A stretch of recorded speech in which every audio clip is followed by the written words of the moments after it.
হরে কৃষ্ণ। সুদূর বৈষ্ণববৃন্দকে জানাই আমার দণ্ডবত প্রণাম। কেমন আছেন সবাই? আশা করি ভালো আছেন আপনারা রাধারানীর কৃপাতে। আর আপনারা যারা আমাদের এই রাধা মাধব কনসাসনেস চ্যানেলটিকে সাবস্ক্রাইব করেননি তারা শীঘ্র এই চ্যানেলটিকে সাবস্ক্রাইব এবং লাইক ও শেয়ার করে দিন। আমি 500 গ্রাম মতন চিড়ে নিয়েছি, এই কাঁচা চিড়ে। দেখুন, গুড় নিয়েছি 500 মতন গুড়, পাটালি গুড় নিয়েছি। শীতকাল বলে তাই পাটালি গুড় হচ্ছে দিয়ে এটা তৈরি হবে। একটা নারকেল লাগছে, গোটা নারকেল রাখলাম। একটা মূলো নিয়েছি, এই মূলো বেশি মূলো দেবেন না, একটা কি দুটো মূলো দেবেন, নাহলে বেশি দিলে গন্ধ লাগবে। আমি 3টে একেবারে নিয়ে নিয়েছি। গুড় নিয়েছি 500 গ্রাম, একটা মোটা দেখে মূলো নিয়েছি, আর একটা নারকেল নিয়েছি, গোটা নারকেল। আর চিড়ে নিয়েছি, কাঁচা চিড়ে।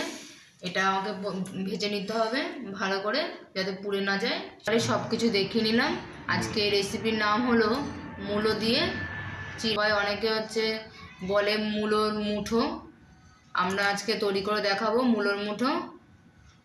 আজকে ভিডিওটি আবার দেখে নিই যে কী করে বানাতে হয় এটি। আসুন, আমি এখন মূলোগুলোকে কুড়িয়ে নিচ্ছি। দেখুন দেখুন পুরো নারকেলের মতন লাগছে, কুড়িয়ে নিয়েছি। আপনারা এইভাবে কুড়িয়ে নেবেন, আশা করি আপনাদের অসুবিধা হচ্ছে না। নারকেলের মতন দেখতে লাগছে। আমি এই 500 গ্রাম গুড়টাকে পুরোটা দিয়ে দেবো। এবার এটাকে কুড়িয়ে নেব যাতে ভালো করে মাখতে পারি, কেননা যদি দলা দলা থাকে গুড়গুলোতে তাহলে মাখতে খুব অসুবিধা হবে। আমি এখন দেখুন কুড়িয়ে নিচ্ছি, নারকেলগুলোকে কুড়িয়ে নিচ্ছি। একটা পুরো গোটা নারকেল নিচ্ছি, সেটা কুড়িয়ে নিলাম।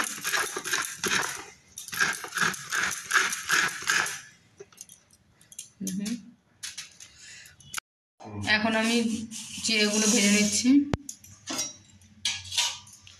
অল্প আছে ভাজবেন।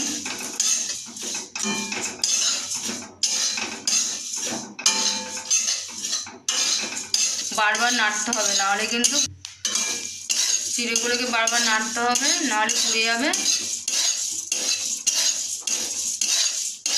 এখন আমার চিড়েগুলো হয়ে গেছে, দেখুন পুরো লাল লাল হয়েছে হালকা। এবার নামিয়ে দেবো।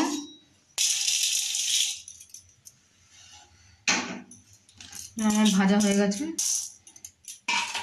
500 গ্রাম চিড়ে আমি ভেজে নিয়েছি। এবার এটাকে মিক্সারে গুঁড়ো করব, কিন্তু তার আগে কিছুক্ষণ ঠান্ডা করে নিতে হবে চিড়েগুলি। এখন আমি চিড়েগুলি গুঁড়ো করে নেব, ঠান্ডা হয়ে গেছে।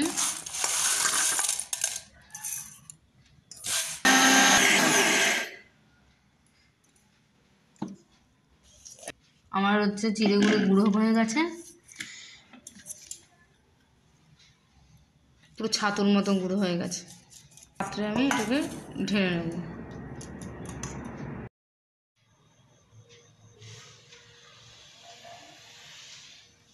চিড়েটাকে গুঁড়ো করে নিয়েছি, পাটালি গুঁড়ো কুড়িয়ে নিয়েছি, নারকেল কুচিয়ে নিয়েছি, মূলো কুড়িয়ে নিয়েছি।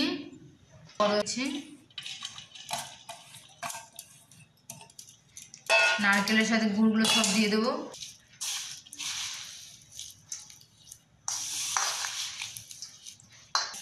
শীতকালের খাবার এটা, খুলনা জেলার খুব এটা অত্যন্ত প্রিয় খাবার এটি।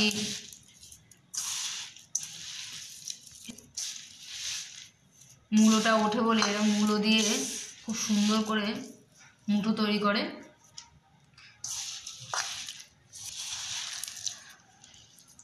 আপনারা এটা অবশ্যই বাড়িতে বানাবেন এবং কমেন্টস করে জানাবেন যে কেমন লাগলো।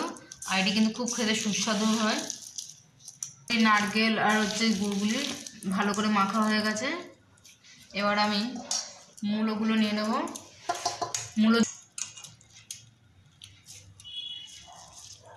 মূলোগুলোকে ভালো করে চেপে জল বের করে শুধু মূলোগুলো নেবে, ভালো করে মিশিয়ে দিচ্ছি।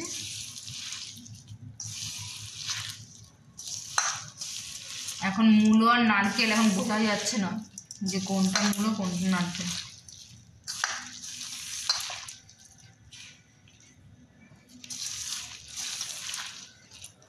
এটা বেশি নরম করলে হবে না,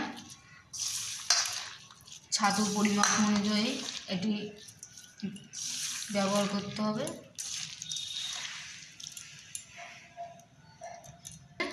এখন চিড়ের ছাতু গুঁড়ো করে রেখেছি সেটা এখন দিয়ে দেবো, অল্প অল্প করে দেবেন যাতে হচ্ছে দলা না পেকে যায়, মানে আমি অল্প অল্প করে দিচ্ছি।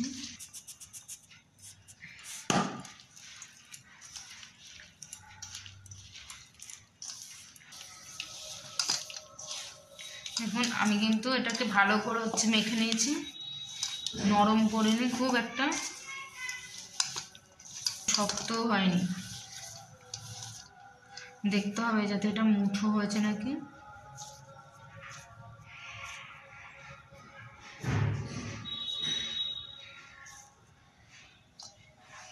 মুঠো বলে তাই এটাকে এরকম করে লম্বা লম্বা করে আঙুলের সাহায্যে এরকম চ্যাপটা করতে হবে। দেখুন আমার তৈরি হয়ে গেছে মূলোর ছাতু দিয়ে, চিড়ের ছাতু দিয়ে।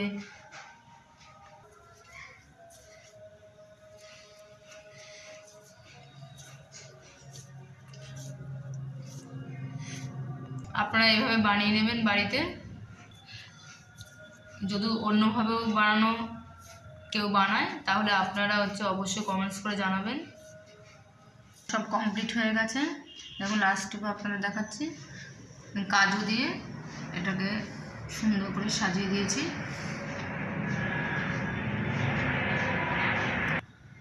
আমি আজকে দেখালাম মূলো দিয়ে তৈরি চিড়ের ছাতুর মুঠো।